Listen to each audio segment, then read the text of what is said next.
de franchir la barrière des 4 minutes. Qu'il ne pouvait pas courir 1600 mètres en moins de 4 minutes. C'était la croyance. Sur la planète. Ça n'avait jamais été fait. Mais voilà ce qui s'est passé, mesdames et messieurs. Roger Bannister est arrivé. Et il a franchi la barrière des 4 minutes. Maintenant, voilà ce qui est important à ce sujet. Depuis cette époque, jusqu'à ce jour, plus de 20 000 personnes l'ont fait, y compris des gamins du lycée. Qu'est-ce qui a changé ? 20 000 personnes, mais qu'est-ce qui a changé ?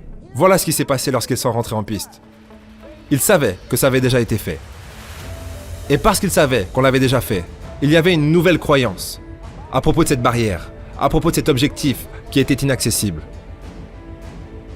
Et ces 20 000 personnes se sont lancées dans la course, en croyant, en sachant dans leur cœur que quelqu'un l'avait déjà fait, que c'était possible, qu'ils pouvaient le faire.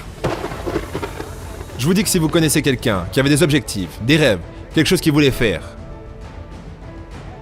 et qu'ils l'ont fait, alors je vous dis que vous le savez dans votre cœur, que si quelqu'un l'a fait, alors vous pouvez le faire, c'est possible. Et si quelqu'un peut faire de son rêve une réalité, alors c'est possible que vous puissiez faire de votre rêve une réalité. Et en commençant à regarder où vous voulez aller, commencez à accepter que c'est possible. Je suis béni et hautement favorisé. J'ai beaucoup de choses pour moi. J'ai de bonnes choses en moi. Et c'est possible que je puisse apporter mon génie ici, dans l'univers. Que je puisse faire ce que je veux. C'est possible. Je peux écrire mon propre livre. Je peux avoir ma propre entreprise. Je peux voyager autour du monde. C'est possible. Je peux rebondir de l'adversité et réinventer ma vie. C'est possible. Peu importe où j'en suis. Que les choses puissent s'améliorer pour moi. C'est possible.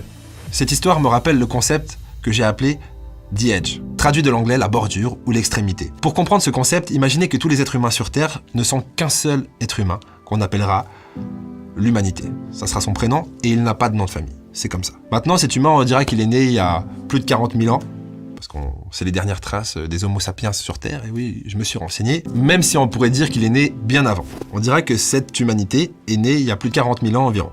Il y a 40 000 ans, il ne savait pas peindre, il ne savait pas jouer de la guitare, etc. Donc cet être humain, cette humanité, qui représente toute l'humanité, a évolué à travers les années. Puis, aujourd'hui, on est là, et il continue d'évoluer. Le monde n'est pas mort, il n'est pas statique, et l'évolution est constante. Et du coup, pour tous les domaines de la vie,